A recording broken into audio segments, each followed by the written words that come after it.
Hello friends, तो आज के इस वीडियो में हम बायोलॉजिकल क्लासिफिकेशन में ही प्रोटिस्टा के बारे में पढ़ेंगे। और पिछले वीडियो में हम लोगों ने मोनेरा के बारे में पढ़ा था।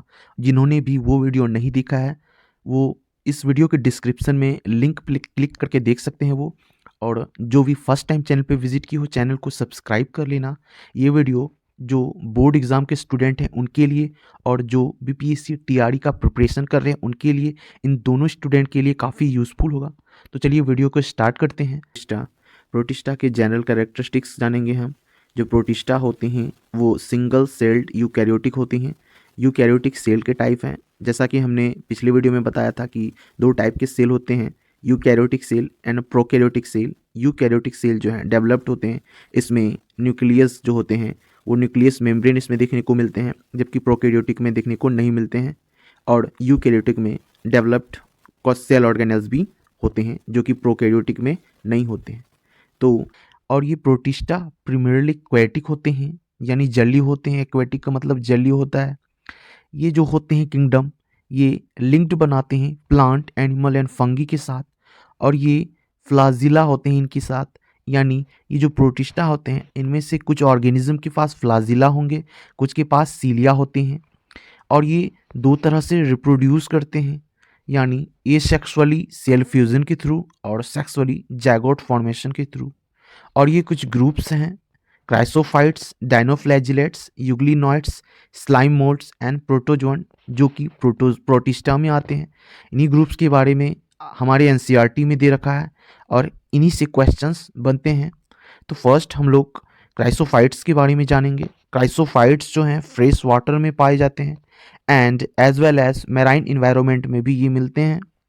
और ये क्राइसोफाइट्स जो होते हैं फोटोसिंथेटिक होते हैं, यानी ये एक तरह से प्रोड्यूसर होता है। जिस प्रकार हमारी अर्थ पे जो प्लांट होता है, वो प्रोड्यूसर होते हैं, यानी वो फूड का प्रोड्यूस करते हैं एंड देन उन पे जो डिपेंड होते हैं उनको कंज्यूमर कहते हैं। उसी प्रकार ये जो क्रायोसाइट है ये एक्वेटिक फोटोसिंथेटिक प्रोड्यूसर है, यानी ये एक्वेटिक प्रोड्यूसर होते हैं। किसको शामिल किया गया है? डायटम्स और गोल्डन एल्गी को शामिल किया गया है इसमें। और ये डायटम्स के जो सेल वॉल्स होते हैं ये इम्बेंडेड होते हैं सिलिका से, और इसी वजह से ये काफ़ी स्ट्रांग होते हैं और ये किसी भी कंडीशन में सर्वाइव कर लेते हैं। Use in polish filtration of oils and syrup, और इसका यूज़ पॉलिश करने में किया जाता है क्योंकि इनके जो पार्टिकल्स होते हैं काफ़ी महीन महीन होते हैं, छोटे छोटे होते हैं। इसी वजह से इनको पॉलिश करने में इसका यूज़ किया जाता है, ऑयल्स के फिल्ट्रेशन में यूज़ किया जाता है एंड सिरप बनाने में इसका यूज़ किया जाता है।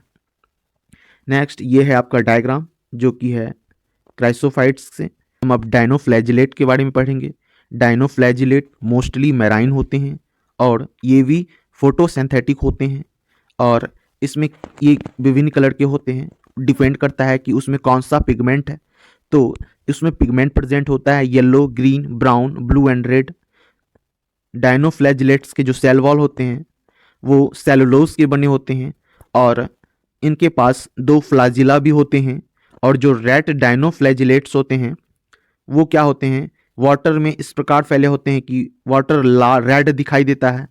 और ये रेड डायनोफ्लैजिलेट्स एक जहरीला प्रोडक्ट भी रिलीज करता है, जिनसे जो वाटर में जितने भी अन्य ऑर्गेनिज्म होते हैं वो भी क्या हो जाते हैं? डेड कर जाते हैं। ये काफ़ी रेड डायनोफ्लैजिलेट के ये एग्जाम्पल होते हैं।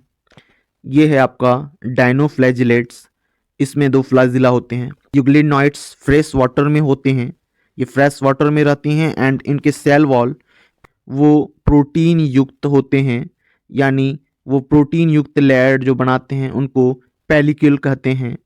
और इसके पास भी दो फ्लाजिला होते हैं जो हमारी एनसीईआरटी में कुछ इस प्रकार है, लेकिन एक ही उसमें फ्लाजिला दिखाया गया है। लेकिन बुक में एनसीईआरटी में ये क्लियर लिखा हुआ है कि इनके पास दो फ्लाजिला होते हैं। एंड इनका जो न्यूट्रिशन होता है वो कुछ इस प्रकार होता है कि ये फोटोसिंथेसिस भी करते हैं और ये हेटेरोट्रॉप्स भी होते हैं। अब आप लोग में से बहुत सारे लोगों को ये कन्फ्यूज़न होगा कि ये दोनों कैसे। ये एक फॉर एग्जांपल कोई एक लड़का है, ठीक है, उनका व्यवहार आपको दो तरह के देखने को मिलेंगे। इनके दो दोस्त के ग्रुप हैं। एक दोस्त के ग्रुप बड़े शांत व्यवहार के हैं, वो कोई भी गाली गलौज नहीं करते हैं। और एक दोस्त इनके ऐसे ग्रुप हैं जिसमें गाली भी गलौज भी होते हैं और लिच्चर किस्म के ग्रुप हैं। जब ये शांत वाले दोस्तों के ग्रुप के साथ रहता है तो काफ़ी शांत व्यवहार करता है, जिनसे लगता है कि ये काफ़ी शांत है। और जब यही लड़का अपने लिच्चर दोस्तों के साथ रहता है तो लिच्चर जैसा व्यवहार करता है। तो समझाने के लिए मैंने ये एग्जाम्पल दिया। उसी प्रकार ये जो हैं, ये जब सनलाइट प्रेजेंट होंगे तो ये फोटोसिंथेसिस करेंगे, और जब सनलाइट एब्सेंट होंगे तब ये हेट्रोट्रॉप्स की तरह अपना न्यूट्रिशन करेंगे। नाउ नेक्स्ट अब पढ़ेंगे स्लाइम मोल्ड्स के बारे में। स्लाइम मोल्ड्स सेफ्रोफाइटिक होते हैं। सेफ्रोफाइटिक यानी मृतजीवी, यानी मृत जीवों से अपना भोजन प्राप्त करते हैं। हिंदी मीडियम वालों के लिए मैंने ये बोला क्योंकि इंग्लिश मीडियम वाले समझ ही गए होंगे। और ये जो अनसुटेबल कंडीशन में ये प्लाज्मोडियम फॉर्म करते हैं। अब प्लाज्मोडियम देखते हैं, वो वाला प्लाज्मोडियम मलेरिया वाला प्लाज्मोडियम नहीं समझिएगा, क्योंकि ये प्लाज्मोडियम अवस्था का नाम है। ठीक है, फॉर एग्जाम्पल मैं बता दूं, कोई एक लड़का है, जब वो युवा अवस्था में जाता है तो हम बोलते हैं वो युवा अवस्था में है लड़का। ठीक है, और किसी लड़के का ही नाम युवा रख दीजिएगा तो दोनों में कितना अंतर है। ये इनके अवस्था का नाम हमने बोला और ये इनका नाम ही है युवा। फॉर एग्जाम्पल ये इसीलिए मैंने ये ऐसा एग्जाम्पल दिया। यानी स्लाइम मोल्ड जो होते हैं सुटेबल कंडीशन में ये बनाते हैं प्लाज्मोडियम। ठीक है, जो बनाते हैं इसीलिए इसका ऐसा नाम रखा प्लाज्मोडियम। और मलेरिया जो है उनका रियल नाम ही है वो प्लाज्मोडियम। ठीक है, उन पैरासाइट को ही प्लाज्मोडियम कहते हैं। ये अवस्था के नाम के अनुसार बना, यानी सुटेबल कंडीशन में जो अवस्था बनी उनके अनुसार इनका नाम रखा प्लाज्मोडियम। अब ये कंफ्यूजन नहीं रखिएगा और आगे भी मैं क्लियर करूंगा। दूसरा, जब ये अनफेवरेबल कंडीशन में होते हैं तो ये फ्रूटिंग बॉडीज बनाते हैं। ये फ्रूटिंग बॉडीज बनाते हैं और इनसे स्पोर निकलते हैं, और वो स्पोर क्या करते हैं, फिर जब सुटेबल कंडीशन आता है तो प्लाज्मोडियम में बदल जाते हैं। तो इसी प्रकार इनका लाइफ साइकिल चलता है। ये रहा एग्जाम्पल। ठीक है, तो ये है आपका प्लाज्मोडियम। प्लाज्मोडियम मलेरिया वाला नहीं समझिएगा, दोनों में अंतर मैं बता देता हूं। देखिए, ये है आपका स्लाइम मोल्ड प्लाज्मोडियम, ये है मलेरिया वाला प्लाज्मोडियम। नाम तो सेम है, देखिए डिफरेंट क्या है। इनका न्यूक्लियस देखिए मल्टीपल है, बट प्लाज्मोडियम जो मलेरिया वाले हैं तो उनका न्यूक्लियस देखिए ओनली वन है और इसमें मल्टीपल है। तो यही डिफरेंस है दोनों में।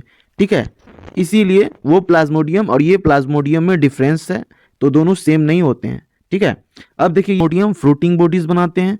देखिए धीरे धीरे डेवलप किया, इस प्रकार के बॉडीज बनाए फ्रूटिंग बॉडीज, और इनसे स्पोर बाहर निकलते हैं और ये स्पोर अमीबा लाइक स्ट्रक्चर भी बनाते हैं। एक कंडीशन ऐसा भी होता है और कुछ का कंडीशन ऐसा होता है कि डायफ्लैजिलेटेड टाइप से बनाते हैं। तो जब ये डायफ्लैजिलेटेड भी ग्रो करके आगे जाके प्लाज्मोडियम बनाते हैं और अमीबा लाइक स्ट्रक्चर भी आगे चल के आपका बनाते हैं प्लाज्मोडियम। उनके बाद फिर ये कंडीशन आता है अनफेवरेबल कंडीशन, फिर इस प्रकार बनाते हैं आपका फ्रूटिंग बॉडीज। तो इस प्रकार इनका लाइफ साइकिल चलता है। तो ये था डिफरेंस दोनों में, देख लिए।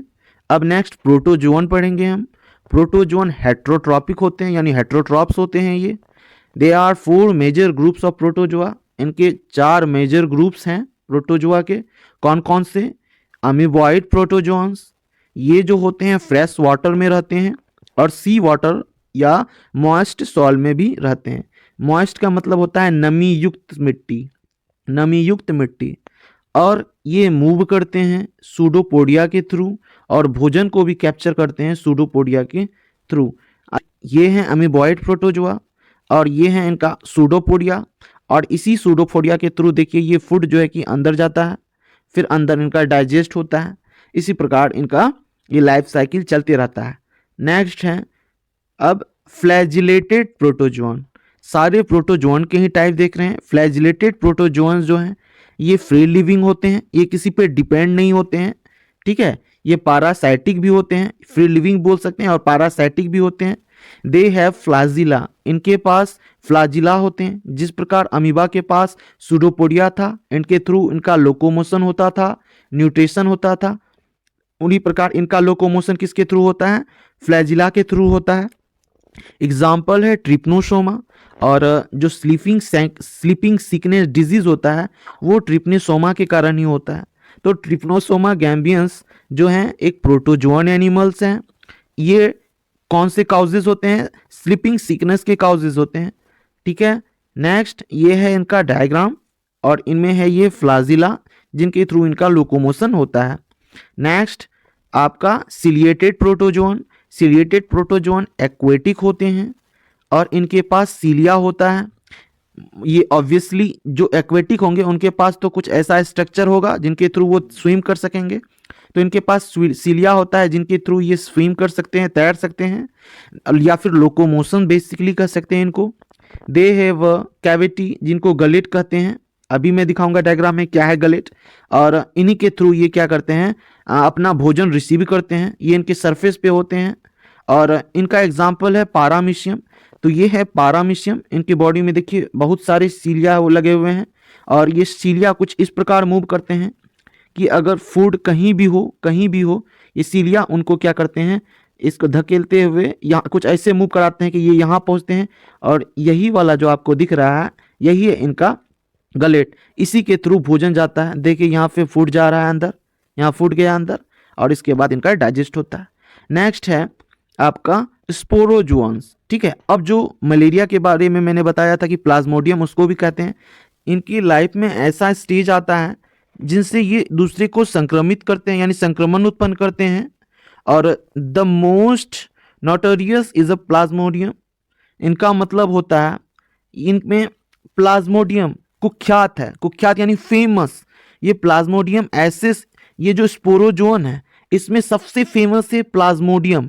ये जो है फेमस है, किस लिए फेमस है? मलेरिया डिजीज यानी मलेरियन पैरासाइट जो कि मलेरिया उत्पन्न करते हैं ह्यूमन में, इसके लिए ये फेमस है, जिनके कारण मलेरिया होता है। प्लाज्मोडियम जिनको मलेरियल पैरासाइट कहते हैं, यानी ये स्पोरोजोन में ये फेमस पैरासाइट है जो कि मलेरिया को उत्पन्न करते हैं।